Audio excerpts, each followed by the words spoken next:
할렐루야. 이 고린도후서 5장 17절에 그리스도 예수 안에 있으면 새로운 피조물이라. 이전 것은 지나갔으니 보라 새 것이 되었도다. 이런 말씀이 있습니다.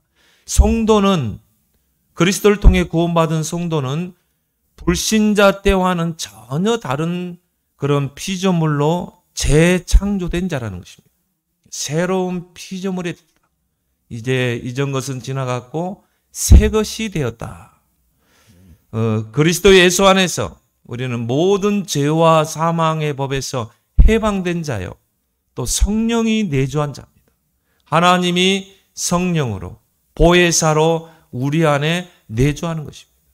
그래서 우리는 우리 혼자 이 인생의 삶을 사는 게 아니라 하나님이 성령으로 내 안에, 하나님이 성령으로 나를 인도하시고 동행하시고 함께 사는 줄 믿습니다. 그게 바로 새로운 피조물입니다. 불신자 때하고는요, 비교할 수 없는 것이죠. 또 우리에게는 배경이 주어졌습니다. 세상 사람들은 세상의 배경을 두고 살지만 그것과 비교할 수 없는 하늘의 배경을 가진 자입니다. 그래서 바울은 우리의 시민권은 하늘에 있는지라.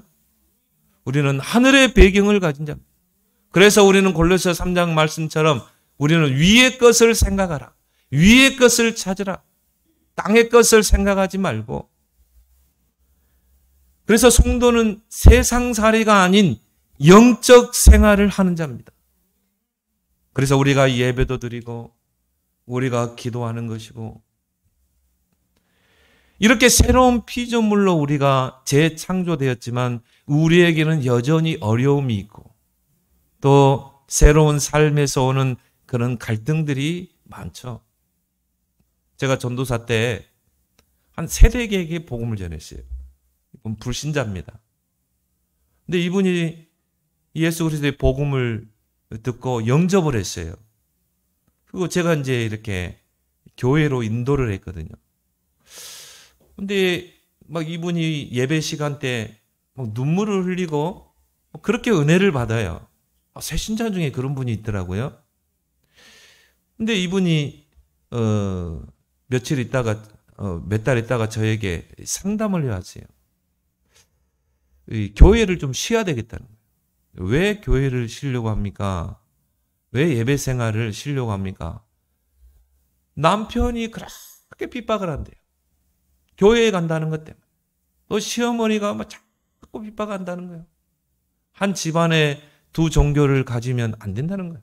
어머니는 물론 불교 신자겠죠. 제사도 지내고. 뭐 거기에서 오는 그런 마찰들이요. 뭐 이 새신자가 견뎌내지를 못하는 거죠. 제가 그런 이야기를 했습니다. 새신자이기 때문에 그러면 당분간은 그냥 이 집에서 그냥 이렇게 예배를 드리고 제가 이 사역자 한 분을 붙이겠다. 그러면 주중에 한번 모여서 성경 공부를 해라. 그러면서 이 예배로 이렇게 해라. 그렇게 해서 제가 그분에게 사역자를 붙여서 이렇게 양육하고 했는데 결국은 이제 몇 달 후에 교회를 나오게 됐어요. 그런 모든 갈등하는 부분들을 다 넘어서는 것입니다. 또 하나님이 함께 하시니까 그런 부분들을 지혜롭게 또 넘어설 수 있는 것이죠. 이스라엘 백성이 애굽에서 430년 동안 노예 생활을 했습니다. 노예 생활은 비참하죠. 하나님께서 모세를 보내서 애굽에 10가지 재앙을 내린 것입니다. 이스라엘 백성에게는 10가지 하나님의 기적을 체험한 거죠. 하나님의 능력을 체험한 것입니다. 그 하나님의 능력으로 애굽에서 해방되어 나온 거예요. 출애굽한 것입니다. 애굽의 모든 고통이 다 끝난 거예요. 430년 동안 종살이하고 노예하던 그 모든 고통이 다 청산된 것입니다. 그리고 애굽을 떠나 이제 광야를 가면서 홍해를 건너는 그 기적도 체험했어요. 하나님의 능력으로 홍해바다가 갈라집니다. 그 홍해바다를 마른 땅과 같이 건넜다고 그랬거든요. 이렇게 하나님의 기적을 체험하고 능력을 체험하고 이제 애굽에서 살았던 그 삶의 모든 고통은 다 끝난 거야. 우리에게는 이제 고통이 없어. 우리 앞에는 형통한 길만 있을 거야. 그러나 또 다른 고난과 고통이 그들을 기다리고 있었던 것입니다. 그게 바로 광야죠. 광야라는 그 찬양도 있더라고요. 광야는 어떤 곳입니까? 광야는 거친 길입니다. 황량한 길입니다. 그리고 위험이 도사리고 있는 길입니다. 그게 광야예요. 한 번도 가보지 않는 그 길입니다. 우리도 마찬가지죠. 우리가 구원받았다는 것은 죄와 사망의 그 법에서 해방된 거 아닙니까? 사단의 선악기에서 우리가 구원받은 거 아닙니까? 그러면 우리가 하나님의 자녀요. 하나님이 내 안에 성전 삼고 계시고 우리는 죽으면 천국 가고 이 땅에서 천국의 배경을 누리는 하나님의 자녀인데 우리 하나님의 자녀 앞길에 평탄한 길만 있어야 되고 형통한 길만 있어야 되고 어려움이 없어야 되잖아요. 그럼 그렇던가요, 여러분은? 예수 믿고 어려움 없던가요? 예수 믿고 힘든 일 없던가? 저는 더 많은 것 같아요. 많은 어려움들이 가시밭길이 있고 그런 인생의 광야가 있더라고요. 그게 기다리고 있더라고요. 여기에서 우리가 새로운 갈등을 시작하게 되는 것입니다. 이스라엘 백성이 그 광야길을 가는 동안에 하나님을 원망하고 불평하고 불신앙하고 조금만 문제가 오면 애굽을 들먹입니다. 우리가 애굽에 있을 때는 이런 고생을 하지 않았잖아요. 광야에서 우리를 죽이려고 한다. 애굽에 매장지가 없어서 우리를 여기서 죽이려고 하냐? 하나님을 원망하고 불평하고 불신앙하고 갈등하고 시험 들고 하나님을 10번이나 시험했다고. 그렇다면 오늘 여러분이 첫 번째로 기억할 것은 새로운 갈등에 믿음으로 도전하는 여러분 되길 바랍니다. 어떤 목사님이 불신자를 만나세요. 복음을 전하세요. 이 불신자가 복음을 받고 예수님을 영접한 것입니다. 그리고 이제 신앙생활이 시작된 거예요. 교회에 와서 교회 생활도 시작된 것입니다. 근데 이 새신자가 며칠 있다가 목사님을 찾아왔대요. 찾아와서 하는 말이 목사님, 저 영접한 거 물러주세요. 이게 영접을 물려달래. 영접하는 자, 곧 그 이름을 믿는 자들에게는 하나님의 자녀가 되는 권세를 준. 영접했는데 영접한 거 물려줄래. 왜 물려달라는 것입니까? 예수님을 영접한 뒤로부터 부담이 되어서 못 살겠다는 거예요. 전에는 술도 좋아했는데요. 술 먹으려니까 부담되는 거예요. 전에는 담배도 좋아했는데 담배도 끊어야 되고 전에는 세상 친구들 만나서 놀러도 가고 일요일 날 되면 낚시도 하라고 하고 등산도 하는데 그것도 못해. 그게 또 부담돼. 또 나쁜 짓도 하려는데요. 양심의 꺼리낌 때문에 못해. 그러니까 이제 물려달라는 거예요. 영접. 그 목사님이 그분에게 그런 이야기를 했대요. 그게 극히 정상적인 것입니다. 내가 예수님을 영접하고 하나님의 자녀됐다. 내가 옛날 삶 살아가면 부담이 될 수밖에 없죠. 그렇잖아요.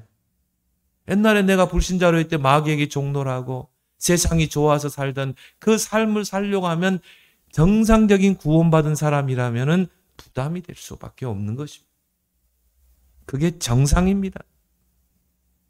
당신이 이제 예수님을 영접할 때 예수님이 성령으로 당신 안에 내주에 계신 것입니다. 이제 주인이 바뀐 것입니다. 이제 내 마음대로 사는 게 아닙니다. 오직 내 속에 있는 그리스도를 위해 사는 것입니다. 예수 믿고 하나님의 자녀가 되었는데 이런 새로운 갈등이 시작되는 것입니다. 제일 많은 갈등이 가정에서 오는 갈등이죠. 그렇게 지냈던 남편이요. 예수 믿는다는 것 때문에, 교회 다니는 것 때문에 폭군이 되고 핍박자가 되는 것입니다. 제가 전도사 때 보니까 불신 남편이요. 예배 시간에 교회 문 열고 들어와서 그 부인 집사를 머리끄댕이를 잡고 끌고 가는 거죠. 집에 가서 막 두드러 패고 그러다 또 수요 예배 하는데 눈에 멍들어가지고 왔고 그러더라니까요. 근데 불신자로 있을 때는 그렇게 같이 여행도 가고 여보 사랑해 하고 그랬던 남편인데 예수 믿는다는 것 때문에, 교회에 간다는 것 때문에 폭군이 되고 또 시어머니하고 갈등이 생기는 것입니다. 예수 믿기 전에는 시어머니와 함께 절에 가서 불공 드리고 제사 지내고 해야 되는데 이제 여기서 오는 갈등이 있잖아요. 왜? 계명에 나 여호와 외에는 다른 신을 네게 두지 말라. 절하지도 말라. 우상 숭배하는 것은 뭡니까? 우리가 하나님 계명을 깨는 거잖아요. 우리는 하나님만 경배하잖아요. 어떻게 우리가 제사 앞에 제사 드릴 수 있습니까? 대저 이방인의 제사하는 것은 귀신에게 하는 거라고 그랬거든요. 그래서 성도는 오직 하나님만 경배하는 것입니다. 거기서 오는 갈등들, 거기서 오는 핍박들. 제가 이 옆에 이제 부동산에 전도로 갔다가 그분이 순복음교회 권사님이에요. 그래서 제가 그분의 인생 스토리를 한번 들어봤거든요. 이분이요. 예수 믿고 이제 교회를 다닌 것이고 불신자로 있다가 남편이 얼마나 핍박하든지 자기는 30년 동안 남편에게 핍박을 받고 살았대요. 그러고 이 남편이 밤에 늦게 들어오고요. 왜 늦게 오는가? 딴 여자가 생긴 거야. 아예 딴 살림을 차렸대요. 노골적으로 나 딴 살림 차렸으니까 당신 나가라는 거야. 당신 얼굴도 안 이쁘고 키도 작고 못났으니까 나가라. 그 여자는 젊고 섹시하고 매력 있고 나가라는 거야. 근데 이 권사님이요 버틴 것입니다. 기도한 것입니다.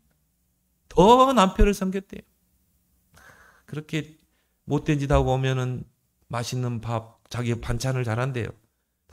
해가지고 돌솥밥에다가 거기다가 은행 넣고 밤도 넣고 해가지고 그게 30년이라. 근데 이 남편이 두 집 살림을 차린 남편이요. 어느 날 다 와서요. 무릎을 꿇더래요. 나를 받아달라는 거야. 내가 죽을 죄를 졌대요. 그래서 부인이 나가라. 당신 같은 사람 살고 싶지 않다. 그런데도요. 문 밖에서 무릎 꿇고요. 한 번만 용서해달라. 내가 당신에게 못된 짓을 했다. 그럼 문 열어주면요. 신발장에 무릎 꿇고 빌고 그래가지고 받아들이는 거예요.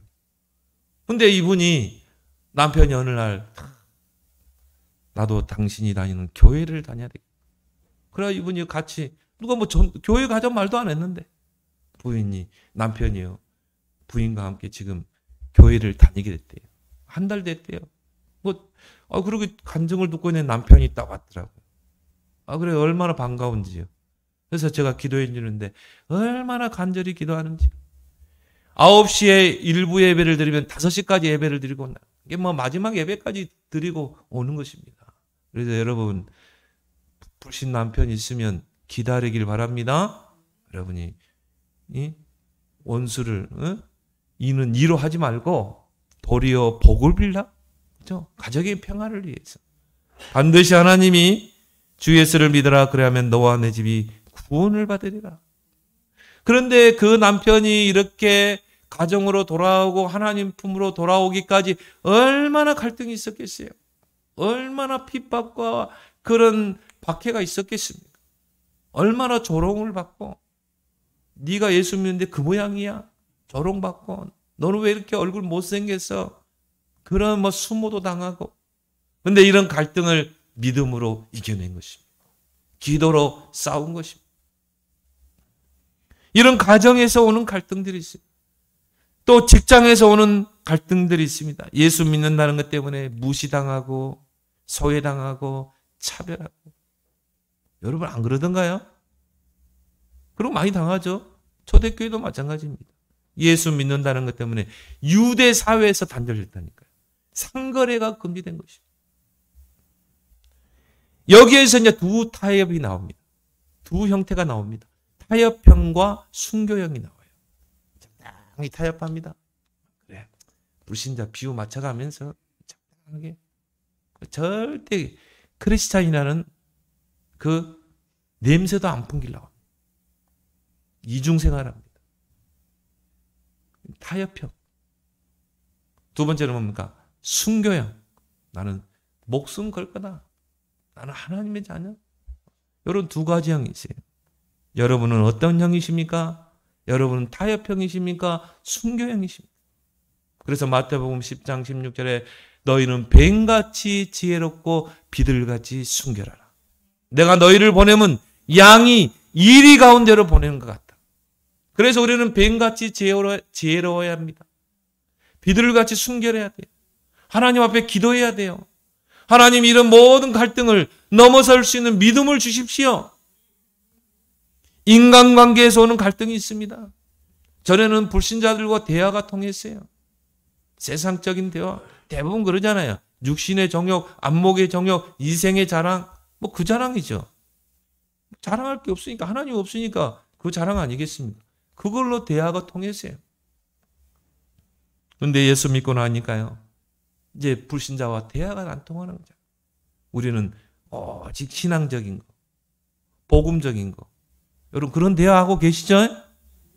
여러분 대화 상대를 이제 잘 만나야 돼요. 이런 데서 오는 갈등들. 고린도후서 6장 14절에 너희는 믿지 않는 자와 멍에를 함께 매지 말라. 의와 불법이 어찌 함께하며 빛과 어둠이 어찌 사귀며 하나님의 성전과 우상이 어찌 일치되리요. 우리는 하나님의 살아계신 하나님의 성전이라. 우리는 하나님의 자녀, 빛의 자녀. 그런데 어떻게 불신자와 어울리시냐. 여러분 사업하더라도요, 절대 불신자하고는 하지 마세요. 반드시. 정말 하나님을 바라보는 사람, 그 사람과 함께 해야지. 그래서 같이 동업하고 기도 속에서 우리가 사업을 이렇게 해야 돼. 베드로서 2장 22절에 주를 깨끗한 마음으로 부르는 자들과 함께하라. 주를 깨끗한 마음으로 부르는 자, 그들과 함께해야 돼. 그런 사람과 대화하면 통하잖아요. 그게 크리스찬입니다. 오늘 본문 우리가 읽었던 마태복음 10장은 네 부분으로 나눌 수가 있습니다. 1절부터 15절은 예수님이 12 제자를 부르시고 현장에 전도자로 파송하십니다. 1절에 보니까 예수께서 그의 12 제자를 부르사 그러죠. 그리고 파송하는 거예요. 하나님이 저와 여러분들을 하나님의 자녀로 부르신 것입니다. 전도자로 부르신 것입니다. 하나님이 구별하여 우리를 부르신 거예요. 그렇다면 하나님이 책임지는 줄 믿습니다. 그래서 하나님께서 그 12 제자를 파송하면서요, 너희가 두 벌 옷을 가지고 하지 말고, 그리고 전대와 주머니를 가지고 하지 말라. 전도자가, 하나님 자녀가 이 땅에서 하나님이 다 먹이신다는 것입니다. 그러면서 두 번째는 뭡니까? 16절에서 33절.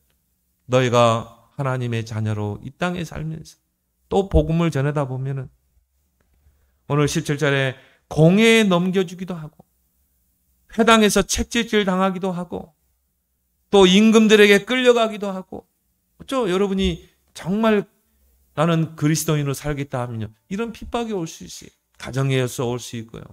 또 직장에서 이런 불합리한 대우를 받을 수도 있고.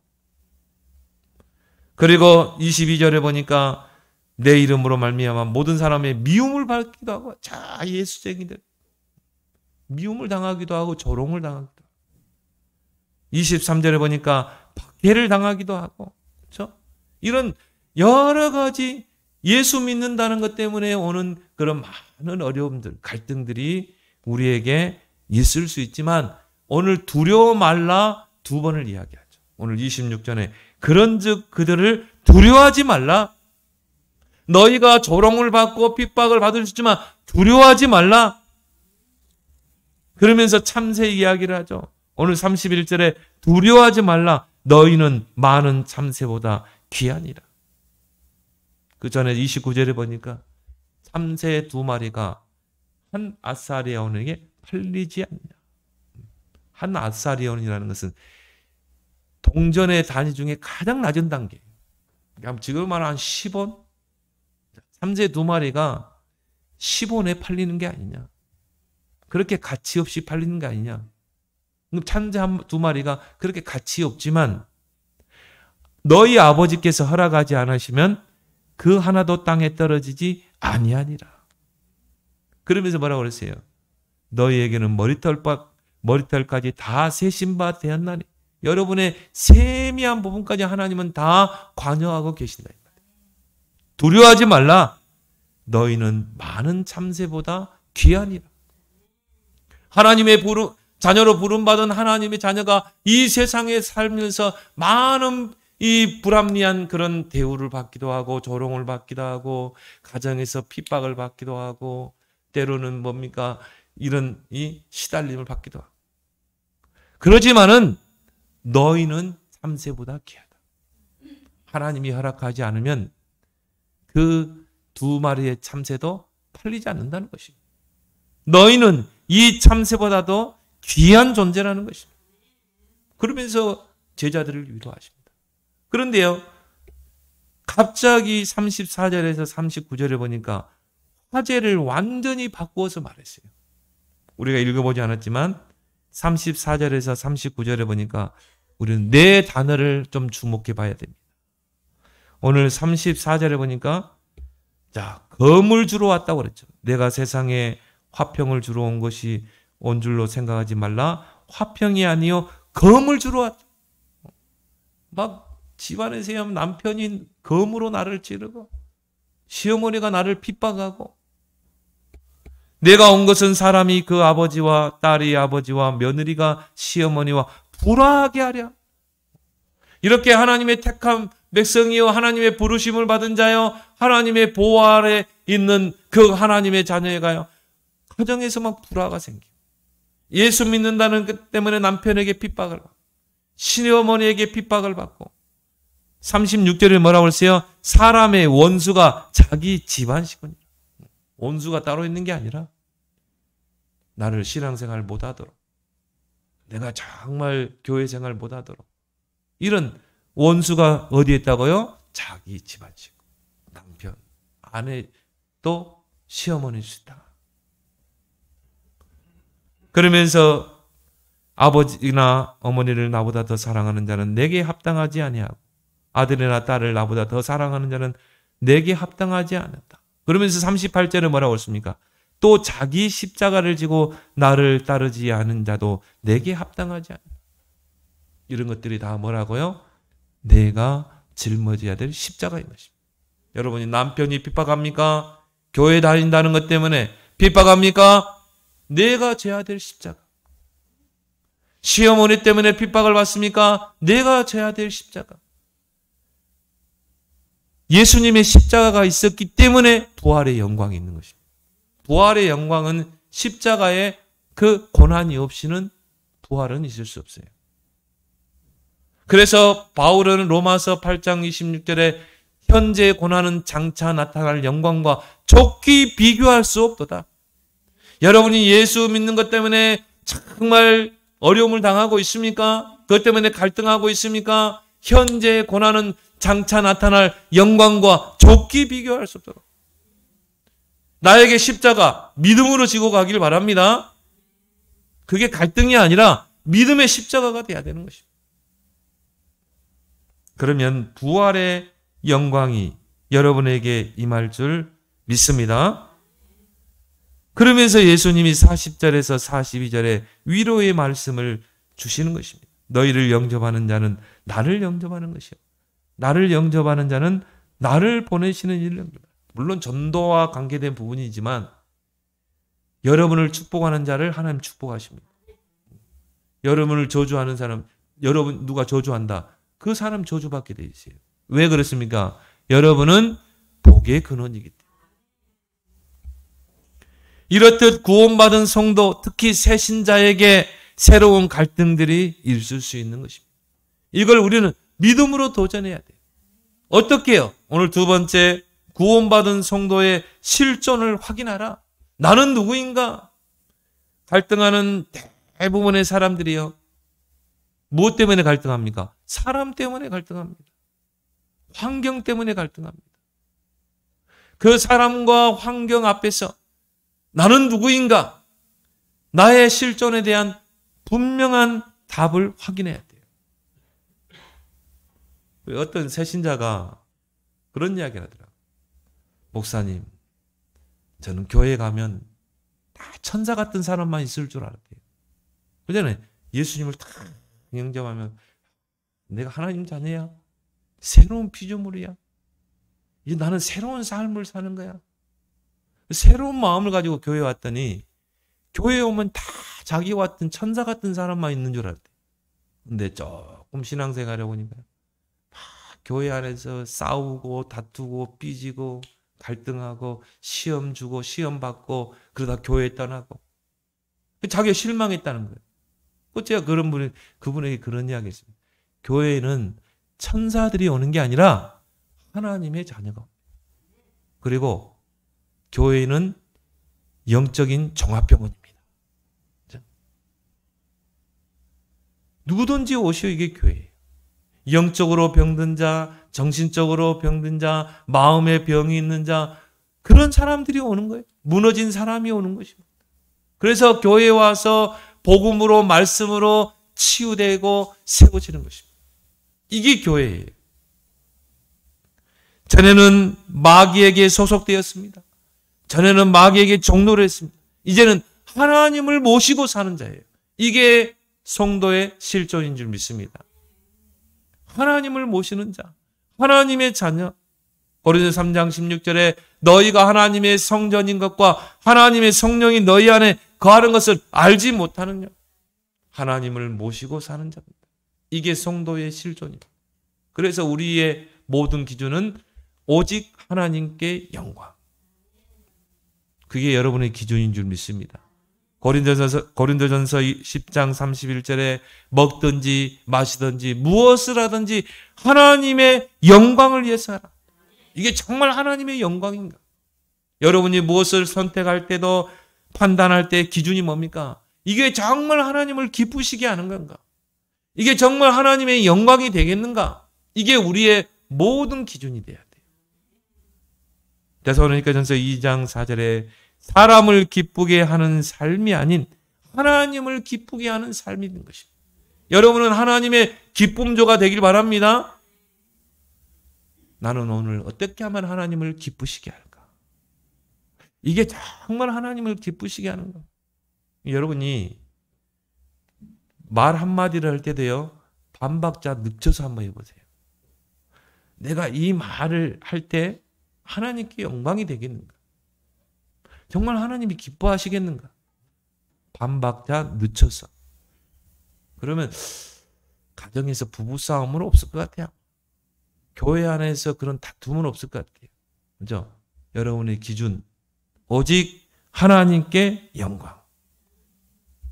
그래서 디모데후서 2장 4절에 군사로 모집한 자를 기쁘시게 합니다. 하나님이 여러분을 그리스도의 군사로 모집했어요.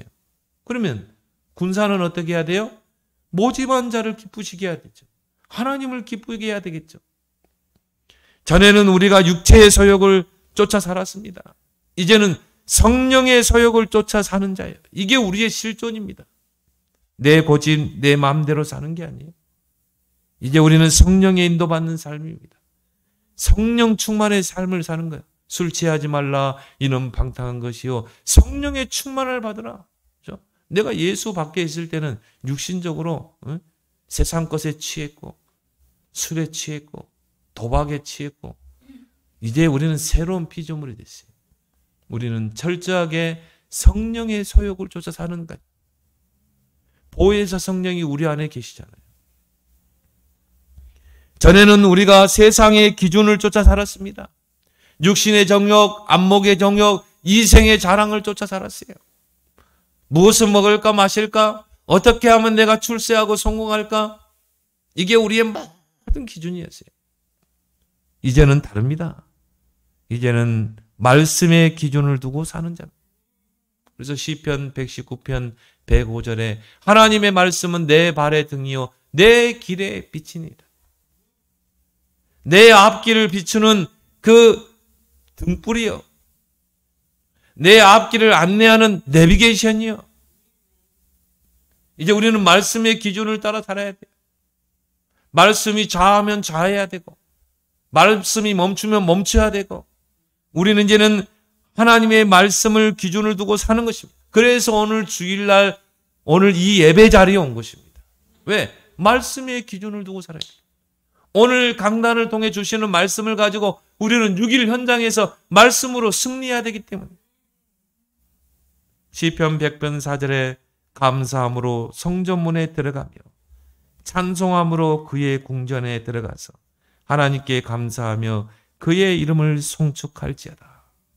이게 바로 예배 드리러 올 때 자세예요. 여러분이 예배 드리러 올 때는 어떻게 해야 돼요? 감사함으로. 교회까지 와가지고 여러분이요, 불평, 염려 가지고 오면 안 돼요. 교회 문 앞에까지 가지고 왔다 할지라도 교회 문에 들어설 때는요, 다 내려놓고 들어오길 바랍니다. 그래서 성전문에 어떻게 들어가야 돼요? 감사함으로 성전문에 들어가며 찬송함으로 그의 궁정에 들어가서. 그래서 예배 때는요, 마음껏 하나님을 찬양해야 돼요. 내 마음을 다하여 성품을 다하여 하나님을 찬양하라. 그의 이름을 송축할지어다. 우리가 왜 하나님의 말씀을 내 마음에 두어야 됩니까? 다윗은 말합니다. 범죄하지 않게 해서. 시편 119편 11절에 내가 주께 범죄하지 아니하려 하여 주의 말씀을 내 마음에 두었나이다. 이게 성도의 실존인지 믿습니다. 우리가 사람을 만나면 명함을 건네죠. 저도 명함을 건넵니다. 항상 주머니에 명함이 있습니다. 그리고 만나는 사람에게 나를 소개하는 명함을 건넵니다. 그 명함에는 뭐가 기록되어 있습니까? 나에 대한 소개 글이 있어요. 나는 이런 사람입니다. 그게 명함 아닙니까? 구원받은 성도에게 나를 소개하는 확실한 내용의 명함이 있어야 돼요. 나는 하나님을 모시고 사는 자입니다. 나는 성령의 소욕을 쫓아 사는 자입니다. 나는 말씀의 기준을 두고 사는 자입니다. 여러분이 주일날 교회 오려고 그러는데 여러분 아는 분이요. 야, 오늘 등산이나 갑시다. 그럼 어떻게 해야 돼요? 나는 하나님을 모시고 사는 자입니다. 나는 성령의 소욕을 쫓아 사는 자입니다. 나는 말씀의 기준을 두고 사는 자입니다. 명함을 건넬 수 있어야죠. 나는 이런 사람이야. 또 어떤 사람은 그래요. 저 사람은 유별나게 신앙생활해. 하게 일요일날 등산도 한 번씩 하고 한 번씩 빠져가고 한 번씩 예배도 빠지면 벼락을 맞아? 내 교회 내 주변에 있는 어떤 집사는 주일날에 그냥 한 번씩 여행도 한 번씩 가고 등산도 가고 그러는데 저 사람은 왜 저렇게 유별나? 그런 사람 있잖아요. 그럼 여러분 말씀하세요. 명함을 내미세요. 나는 하나님을 모시고 사는 자입니다. 나는 성령의 소욕을 쫓아 사는 자입니다. 나는 말씀의 기준을 두고 사는 자입니다. 그래서 나는 교회에 가는 것입니다. 그 사람이 나는 정상적으로 신앙생활하는 사람이야. 명함을 건네면서. 당신이 알고 있던 그 집사는 비정상적으로 신앙생활하는 사람이야. 여러분의 분명한 실존이 있어야 돼. 분명한 나에 대한 정체성과 실존이 있는 사람은 갈등하지 않습니다. 가정에서 무슨 갈등이 있습니까? 세 번째로 구원받은 나의 확실한 삶의 방식을 정해야 돼요. 나는 이러이러한 삶을 살 것이다. 그래서 다윗은 시편 57편 7절에 내 마음이 확정되고 확정되어 싸우니 나는 이런 삶을 살 거야. 나는 하나님의 자녀로 이러이러한 삶을 살 거야. 이런 삶에 대한 방식이 확실하게 정해져야 돼요. 나의 삶의 중심은 예배에 둘 것이다. 하나님은 그 예배자를 찾고 있기 때문에 나의 삶의 중심은 예배에 둘 것이다. 나에게 모든 염려는 기도 제목이다. 염려거리가 아닙니다. 빌립보 4장 6절 7절에 아무것도 염려하지 마. 모든 일에 기도와 간구로 너희 구할 것을 감사함으로 하나님께 하리라. 여러분의 문제 있습니까? 어려움이 있습니까? 위기를 만났습니까? 말 못할 고민이 있습니까? 염려거리 아닙니다. 물론 불신자는 염려거리예요. 왜? 하나님이 없기 때문에. 구원받은 하나님의 자녀는 염려거리가 아닙니다. 근심거리가 아닙니다. 감사거리예요. 하나님이 내게 기도 제목을 주셨구나. 응답 주려고 하나님 내게 기도의 내용을 준 거야. 기도거리, 응답거리, 감사거리. 그래서 기도는 뭡니까? 감사함으로 기도하는 것입니다. 진짜 응답받는 성도들은요, 문제 만나고 어려움 만나면요, 주일날 먼저 감사한 것부터 합니다. 하나님 감사합니다. 이 문제 주고 이 어려움 줘서 감사합니다. 미리 감사하는 거예요. 선불 감사라고 하죠. 선불 감사. 왜? 하나님이 내게 감사거리를 줬거든. 여러분 문제 없으면 기도합니까? 여러분 주변에는 문제가 하나도 없다. 절대 기도 안 합니다. 하나님 그걸 알고요. 여러분이 기도 안 하는 체질인 줄 알고 자꾸 문제를 주는 거예요. 자식 문제, 남편 문제, 경제 문제. 그래서 기도하라고. 기도해서 응답받으라고. 여러분이 문제 많으면 여러분이 응답받을 기회가 많은 거예요. 나는 기도 제목이 많네. 그러잖아요. 기도 제목이 많으면 응답거리가 많아지는 거 아니겠습니까? 나는 말씀의 원리를 따라 살 것이다. 이게 나의 삶의 원리. 우리가 중요한 선택을 할 때도 말씀의 귀를 기울이는 습관을 가져야 돼요. 하나님의 말씀은 뭐라고 하시는가? 여러분이 말씀에 귀를 기울이면 내 생각이 없어집니다. 그래서 그 거친 광야를 이스라엘 백성이 지나가는데 언약궤를 따라가라. 언약궤만 바라보고 언약궤만 따라가면 내 생각, 내 고집, 내 뭐가 없어져요. 고민거리. 근데 여러분 말씀 따라가지 않으면요. 머리 싸움해야 돼. 늘 염려하고 근심하고 생각이 얼마나 복잡한지 몰라. 여러분이 문제 만나고 어려움 만나면요. 문제 끝 그래야 돼요. 나에게는 문제 없어. 그리스도 안에서 문제 끝 그래야지.